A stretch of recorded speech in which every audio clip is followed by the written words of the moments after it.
এখন আমি নবম দশম শ্রেণীর বাংলা বইয়ের আমি কোনো আগন্তুক নেই আহসান হাবিবের লেখা এই কবিতাটি খুব সুন্দরভাবে অর্থ এবং ব্যাখ্যা সহকারে বুঝিয়ে দেব।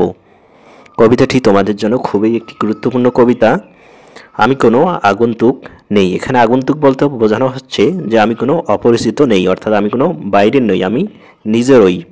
এই কবিতাটি লিখেছেন আহসান হাবিব। এখানে আমরা দেশপ্রেম, প্রকৃতি এবং মানুষের সাথে যে একটা গভীর সম্পর্ক রয়েছে সেই সম্পর্কে আমরা জানবো। তো আমরা যদি কবিতাটি বিস্তারিতভাবে পড়ি তাহলে আমরা খুব সুন্দরভাবে বুঝতে পারবো। তো আমরা কবিতাটি শুরু করি। আসমানের তারা সাক্ষী, সাক্ষী এই জমিনের ফুল, এই নিশিরাত বাঁশবাগানের বিস্তর জোনাকি সাক্ষী, সাক্ষী এই জারুল জামরুল। তো এখানে কবি প্রকৃতির কিছু বৈশিষ্ট্যকে সাক্ষী রাখতেছেন। সাক্ষী জিনিসটা কি?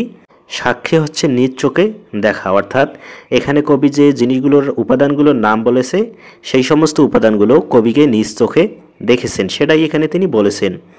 আসমানের তারা সাক্ষী, আসমানের যে তারা রয়েছে সেটাও কবিকে চেনে।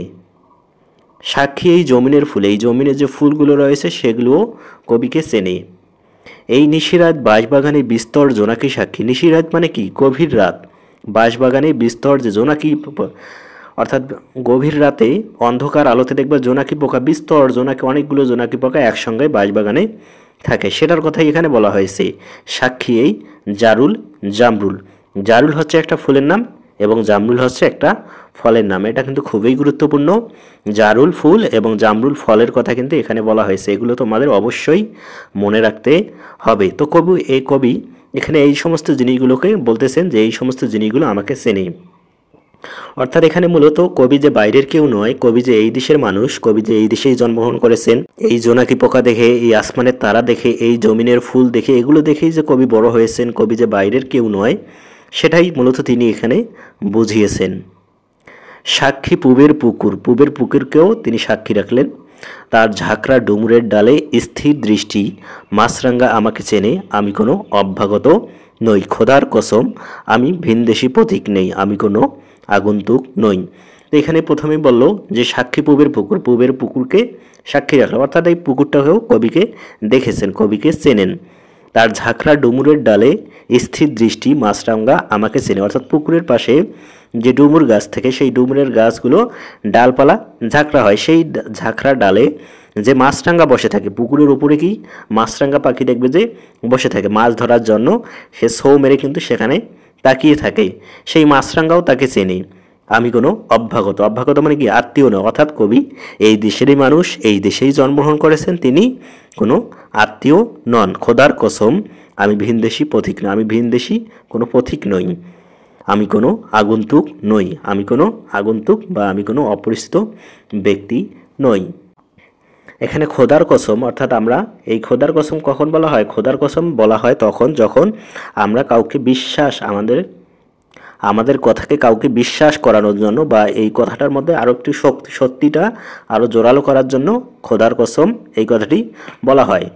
তো মূলত দেখা যায় যে কিছু মানুষ এই দেশে জন্মগ্রহণ করে তারপর কি প্রবাসে চলে যায়, তখন কিন্তু এই যে দেশের মানুষ তাকে কি পর ভাবা শুরু করতে দেয়। মূলত সেজন্যই কবি এখানে বলেছেন যে এই সমস্ত, তোমরা তো আমাকে পর বলতেছো, যে এই সমস্ত জিনিসগুলোকে জিজ্ঞেস করে দেখো, এই সমস্ত জিনিসগুলো সাক্ষী, আসমানের তারা সাক্ষী, বাঁশবাগানের জোনাকি সাক্ষী, ঝাঁকড়া ফুলের ডুমুর মাছরাঙ্গা সাক্ষী, এই সমস্ত জিনিসগুলো সাক্ষী আছে আমি কোনো আগন্তুক নই, আমি এই দেশেই জন্মগ্রহণ করেছি, এখানেই বেড়ে উঠেছি, এই সব কিছুই আমার চেনা, তারাও আমাকে চেনে। মূলত কবি এখানে এগুলোই বোঝাচ্ছেন। এরপর আমরা দেখি আমি কোনো আগন্তুক নই, আমি ছিলাম এখানে, আমি সাপ্নিক নিয়মে এখানেই থাকি, আর এখানে থাকার নাম সর্বত্রই থাকা, সারা দেশে। অর্থাৎ এখানে কবি যেটা বলতেছেন আমি কোনো আগন্তুক নই, উপরের লাইনটি তিনি আবার বললেন, আমি ছিলাম এখানে, আমি এখানেই ছিলাম, অর্থাৎ এই দেশেই ছিলেন, এই দেশেই বেড়ে উঠেছেন, এখানেই তিনি খেলাধুলা করেছেন, এই সমস্ত কিছু সব কিছু তার চেনা।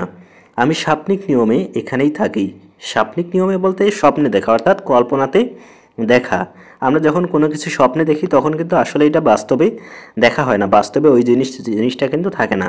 আর এখানে কবি সাপ্নিক নিয়মে বলতে বলছেন যে সারা বাংলাদেশকে আমি আমার অন্তরে রাখি, আমার কল্পনাতে রাখি, আমি সব সময় আমার দেশের কথা, আমার মাতৃভূমির কথা, আমার মাতৃভূমির যে সব কিছু রয়েছে, এই যে উপাদানগুলো রয়েছে এগুলো আমি সব সময় আমার মনের ভিতরে রাখি, আমার কল্পনাতে রাখি। আর এখানে থাকার নাম সর্বত্রই থাকা, সারা দেশে। অর্থাৎ আমরা যদি বাংলাদেশের কোনো একটি ছোট্ট একটি গ্রামে বা ছোট্ট একটি জায়গায় থাকি, এই ছোট্ট একটি জায়গা থাকার নামই কিন্তু সর্বত্র থাকা। পুরো বাংলাদেশটাই আমার, পুরো বাংলাদেশটাই যেন আমাকে চেনে। এই মাতৃভূমিটা, পুরো দেশটাই হচ্ছেন আমার। আর এখানে কবি স্বাপ্নিক নিয়মে যেহেতু থাকেন, অর্থাৎ তিনি পুরো বাংলাদেশটাকেই কল্পনায় মনের ভিতরে, অন্তরের মধ্যে লালন করেন। আর এখানে তিনি যে তার মাতৃভূমিটাকে অন্তরে লালন করার নামই হচ্ছে সারা দেশে বা সর্বত্র থাকা। তো এরপর আমরা দেখি, আমি কোনো আগন্তুক নই। এই খররৌদ্র জলজ বাতাস মেঘক্লান্ত বিকেলের পাখিরা আমাকে চেনে, তারা জানে আমি কোনো অনাত্মীয় নই। আমি কোনো আগন্তুক নই, আমি কোনো অপরিচিত অব্যক্তি, আমি কোনো অচেনা লোক নই। এই খররৌদ্র, খররৌদ্র মানে হচ্ছে গ্রীষ্মকাল, তীব্র গ্রীষ্ম যখন হয়, যখন কোনো বৃষ্টি হয় না, তখন যে রোদটা হয় সেটার কথাই এখানে বলা হচ্ছে। জলজ বাতাস মানে হচ্ছে আর্দ্র বাতাস, ঠান্ডা বাতাস। মেঘ ক্লান্ত বিকেলের পাখিরা আমাকে চেনে। ক্লান্ত বিকেলের পাখিরা মানে সারা দেশে সারাদিন পাখিরা যেহেতু ছুটোছুটি করে খাদ্যের সন্ধানে বের হয়, এবং বিকেলবেলা তারা কি ক্লান্ত হয়, তারা কি ঘরে ফেরার জন্য বের হয়, সেই পাখিরাও কবিকে চেনে। তারা জানে আমি কোনো অনাত্মীয় নই। এই পাখিরা, এই খররৌদ্র জলজ বাতাস বা মেঘ, এগুলো জানে যে কবি কোনো অপরিচিত ব্যক্তি নন, কবি কোনো আত্মীয় নন। কবি এই দেশের মানুষ, এই জন্মভূমির মানুষ, এই সব কিছুই তিনি চেনেন, তারাও তাকে চেনে। কার্তিকের ধানের মঞ্জুরি সাক্ষী। মঞ্জুরি মিন্স শীষ, মঞ্জুরি মানে হচ্ছে শীষ, অর্থাৎ ধানের শীষ। এখানে একটি মাসের নাম উল্লেখ করেছে, কার্তিক মাস। এটাও কিন্তু খুবই গুরুত্বপূর্ণ, এটা মনে রাখতে হবে তোমাদেরকে। কার্তিকের ধানের মঞ্জুরি সাক্ষী, মঞ্জুরি মানে হচ্ছে শীষ। ধানের যে দেখবা যে ধানের গাছ যারা চিনো, ধানের গাছ যারা দেখেছো, গ্রামে যারা থাকো, তারা দেখবে যে ধানের যে কড়িগুলো, ধানের যে ধানগুলো আসার আগে ধানের একটি শীষ বের হয়। শীষ আসার পরেই কিন্তু সেখান থেকে ধান বের হয়। সেটাই এখানে বলা হয়েছে ধানের মঞ্জুরি সাক্ষী। অর্থাৎ কবি যে এই গ্রাম বাংলার মানুষ, কবি যে এই ধান বাড়ি ঘাস বাড়ি এগুলো দিয়ে এই বেড়ে তিনি বড় হয়েছেন, সেটাই বলেছেন যে এই ধানের মঞ্জুরিগুলোও আমাকে চেনে, আমি যে এই দেশের মানুষ তারাই এর সাক্ষী। সাক্ষী তার চিরল পাতার, চিরল পাতার মানে চিকন পাতা। এই যে মঞ্জুরির যেটা বের হয়, যে শীষটা বের হয়, সেটা কিন্তু চিরল অর্থাৎ চিকনভাবে বের হয়।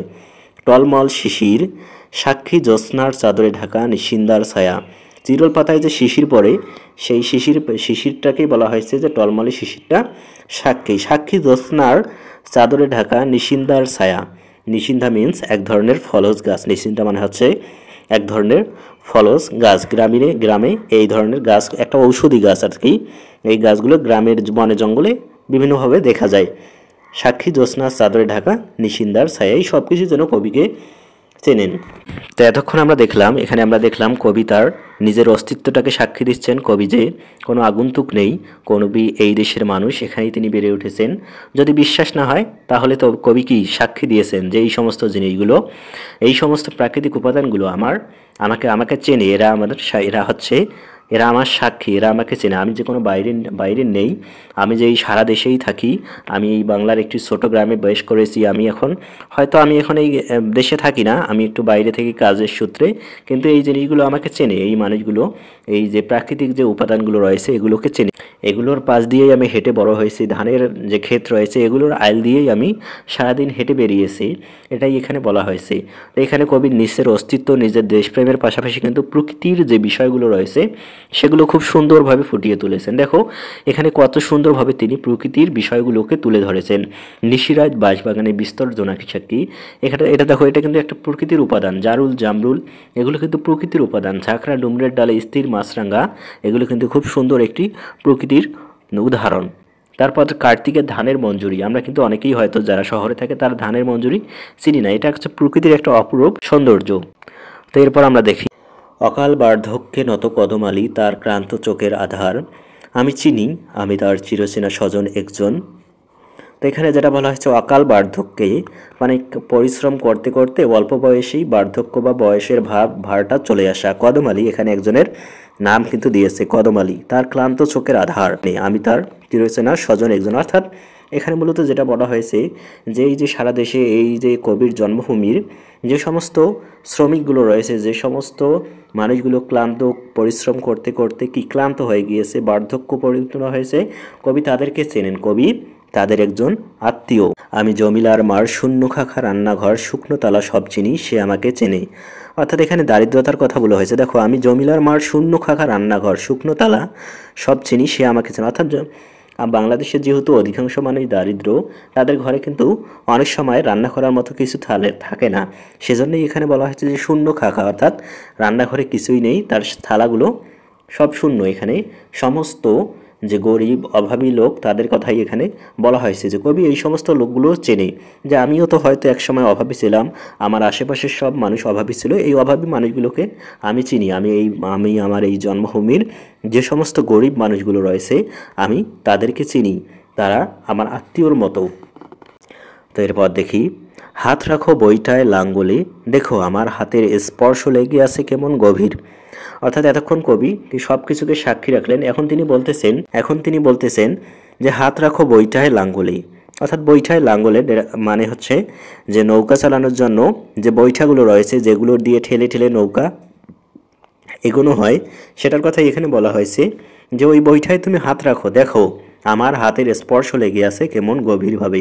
অর্থাৎ কবিও যে একসময় নৌকা চালিয়েছেন, নৌকার বৈঠা তিনি হাতে নিয়ে নৌকা চালিয়েছেন, সেটাই মূলত এখানে বোঝাচ্ছে, যে তুমি যদি আমাকে না চেনো তাহলে হাত রাখো বৈঠায়, দেখো আমার হাতের স্পর্শ সেখানে লেগে আছে। দেখো মাটিতে আমার গন্ধ, আমার শরীরে লেগে আছে এই স্নিগ্ধ মাটির সুবাস। অর্থাৎ কবি এই জন্মভূমির মাটিতে হেঁটে বেরিয়েছেন, জন্মভূমির মাটিতে বড় হয়েছেন, তিনি এখানে খেলেই বেরিয়েছেন, সেটার কথাই বলা হয়েছে, যে দেখো এই মাটিতে আমার গন্ধ রয়েছে, আমি এই মাটির সাথে মিশে আছি, এই মাটিতেই আমার স্নিগ্ধ মাটি, আমার শরীরেই লেগে আছে এই স্নিগ্ধ মাটির সুবাস। মানে কি, তিনি এখানেই বড় হয়েছেন, এখানেই তিনি বেড়ে উঠেছেন।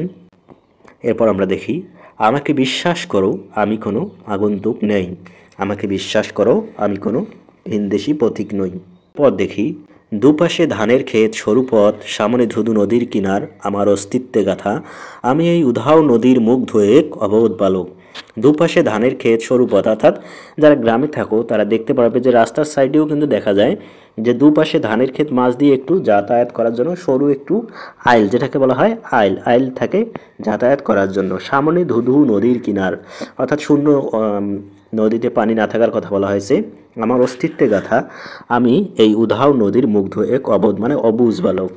উধাও নদীর মুগ্ধ এক অবুঝ বা অবোধ বালক। মূলত কবি যে এই ধানের পাশ দিয়ে হেঁটে বেরিয়েছেন, এই যে নদীর কিনার দিয়ে তিনি বেরিয়েছেন, এই সমস্ত তার অস্তিত্বে গাথা রয়েছে। তিনি এই সমস্ত এই জন্মভূমির যে বিষয়গুলো রয়েছে, প্রকৃতির বিষয়গুলো রয়েছে, এই প্রকৃতিতে তিনি বেড়ে উঠেছেন, সেটার কথাই এখানে মূলত তিনি বলা হয়েছেন। তো এই কবিতা থেকে আমরা যেটা বুঝলাম, যে জন্মভূমির টান, তার কবির যে জন্মভূমির প্রতি একটা টান রয়েছে, মাতৃভূমির প্রতি একটা ভালোবাসা রয়েছে, সেটাই তিনি এখানে ফুটিয়ে তুলেছেন। তিনি যদিও তিনি বা বাইরে থাকেন বা বাইরে যাবেন, তারপরেও কিন্তু এই সব কিছুই তার চেনা, এই যে মাটি, এই যে আকাশ বাতাস তারা পাখি, সব কিছুই কবিকে চেনে, কবিও তাদেরকে চেনে, কোনো কিছুই তার অজানা নয়। কেউ যদি বলে, কেউ যাতে তাকে বলতে না পারে যে তুমি বাইরে থাকো, তুমি আগন্তুক, তুমি অপরিচিত, সেজন্যই কবি এখানে বলতেছেন যে আমি আগন্তুক নই, এই সব কিছু আমার সাক্ষী। এই বইটায় হাত শুকে দেখো, আমিও একসময় বইটা ধরে ছিলাম, আমিও বইটায় নৌকা পার হয়েছিলাম, এই নৌকায় বইটায় হাত শুকে দেখো যে আমার গন্ধ পাবে, এই মাটিতে আমি মিশেছি, এই মাটিতে আমি খেলে খেলে বড় হয়েছি, এই মাটি শুকে দেখো আমার গন্ধ পাবে, আমার গা শুকে দেখো এই মাটির তুমি স্নিগ্ধ সুবাস পাবে, অর্থাৎ কোমল সুবাস পাবে। মূলত এটাই তিনি এখানে বলেছেন। কবি এই দেশকে ভালোবেসেছেন, এজন্যই তিনি কিন্তু এই দেশের যে সমস্ত মানুষগুলো রয়েছে, সমস্ত এই কদমালির মতো মানুষগুলো রয়েছে যারা অকাল বার্ধক্যে ক্লান্ত হয়ে গিয়েছে, বা জমিলার মার মতো যে অভাবী লোকগুলো রয়েছে, সেগুলো কিন্তু কবিকে চেনে, কবিও কিন্তু তাদেরকে চেনে, অর্থাৎ তাদেরকে তিনি অনুভব করতে পারছেন, তাদের কষ্টগুলো তিনি অনুভব করতে পারছেন। তো এই ছিল কবিতাটি। আশা করি তোমরা খুব সুন্দরভাবে কবিতাটি বুঝতে পেরেছো কিনা সেটা আমাকে কমেন্ট করে জানিয়ে দাও। পরবর্তীতে আমি এমসিকিউ এবং সৃজনশীল প্রশ্নের নিশ্চয়ই ক্লাস নিয়ে হাজির হব, তার জন্য অবশ্যই চ্যানেলটি সাবস্ক্রাইব করে রাখবে। আর তোমাদের কোনো মতামত থাকলে আমাকে কমেন্ট করে জানিয়ে দাও। আর তোমরা পরবর্তীতে কোন টপিকের ক্লাস চাও সেটাও আমাকে জানিয়ে দাও, আর তোমাদের বন্ধুদের কাছে শেয়ার করতে ভুলবে না। ধন্যবাদ।